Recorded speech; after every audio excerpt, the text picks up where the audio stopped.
Bonjour chères étudiantes, chers étudiants. Maintenant, je vais commencer avec l'explication du texte. C'est le texte intitulé Environnement, l'état de la France. Comme vous voyez maintenant, j'ai posé plusieurs questions. Quel est le problème évoqué dans le texte?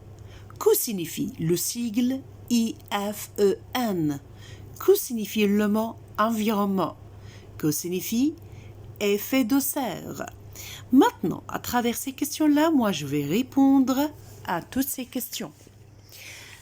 La première chose, quel est le problème évoqué dans le texte? Comme vous voyez, on va parler de l'environnement.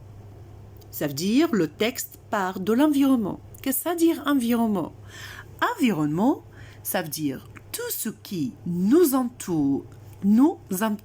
Ça veut dire la nature. Ça veut dire l'eau. Ça veut dire l'air. Tout ce qui nous entoure dans notre vie.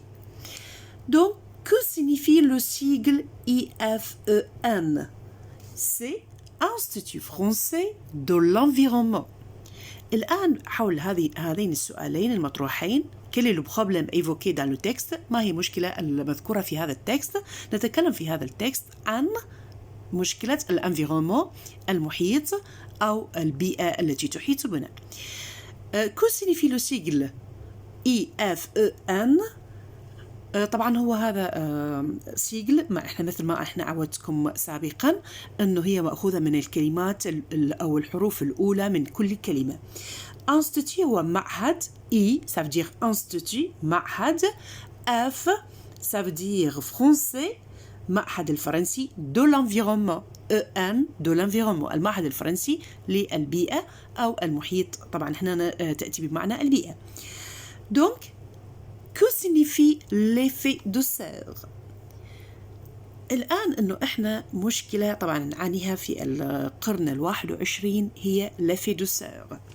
L'effet de serre معناها la température est en haute. يعني معناها le réchauffement.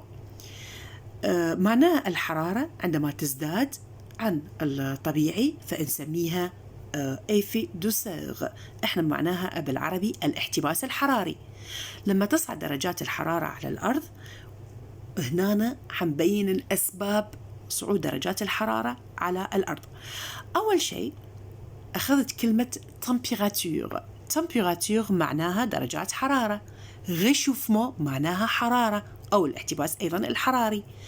ودائما يعني احنا هنا نسأل ليش تصعد درجات الحرارة؟ وهذه طبعا مشكلة العصر ومشكلة القرن اللي احنا نعيش فيه. ليش تصعد أو تزداد الحرارة في كل أنحاء العالم؟ بسبب واحد أعمال الإنسان. يعني المصانع واحد من الأسباب التي تسبب ارتفاع في درجات الحرارة أو l'effet de serre. المصانع ماذا تولد؟ طبعا هاي احنا ماخذيها في الجغرافيا سابقا واكيد انه انتم ماخذيها لما كنتوا ادبي في مراحل الدراسة الاعدادية بسبب يعني انه ينتج عنها غاز ثاني اكسيد الكربون اللي هو CO2. طبعا هذه الاشياء احنا الان عن طريق الانفيرومون عن طريق هذا التكست نتكلم عن الاشياء التي تسبب بالاحتباس الحراري وكما هو مذكور الآن أمامكم effet de serre بمعنى الاحتباس الحراري. فعدة مشاكل يطرحها هذا التكست à travers plusieurs problèmes que le texte a évoqués. Par exemple, première chose, l'air, l'eau, production de gaz طبعا هنا عن طريق l'air الهواء ومع الماء وأيضا production de gaz وإنتاج الغاز اللي مثل ما أنا ذكرته c'est le gaz CO2.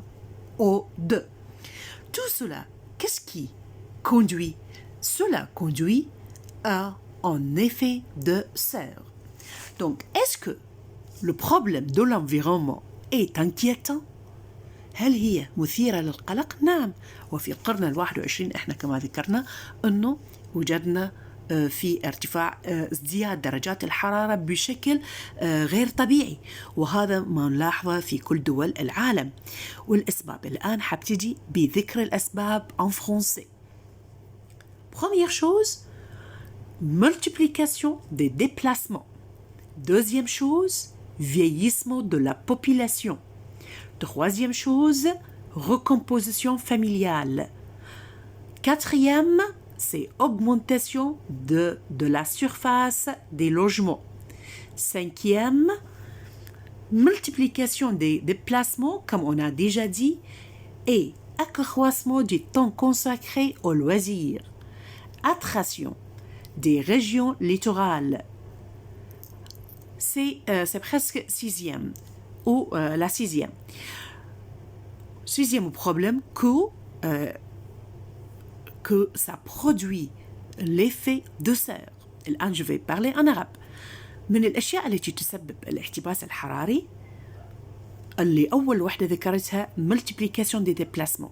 لما الإنسان يتنقل من مكان إلى آخر. طبعا التنقل عن طريق إما السيارات اللي هي كل شخص عنده سيارة، احنا نسميها هنا ترانسبور انديفيدوال، لما شخص يتنقل في عدة سيارات، كل شخص يتنقل في سيارات عدة، فهذه أيضا ماذا يولد؟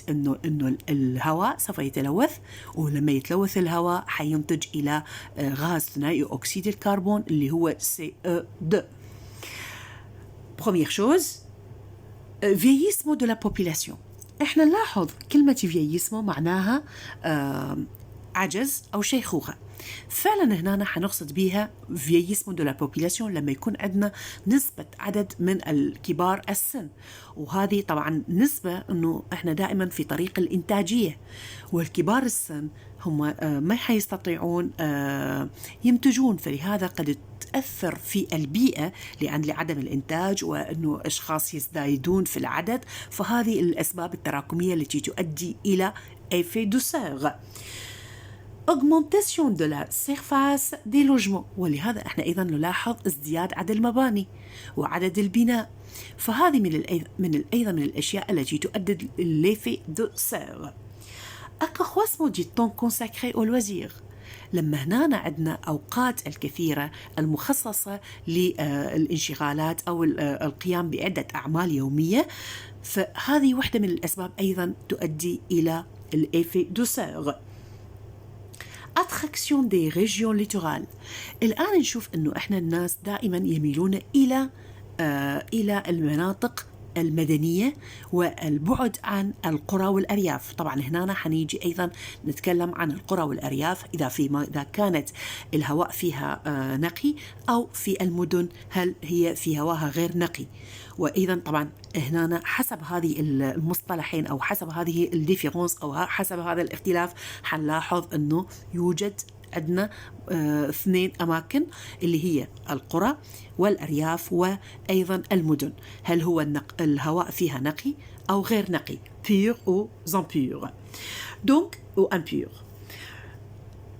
Aussi, l'environnement, par exemple, le volume des déchets produits par an et par habitant qui atteint aujourd'hui 360 كيلوغرام. أيضا نلاحظ أنه ازدياد عدد النفايات، l'accroissement de déchets.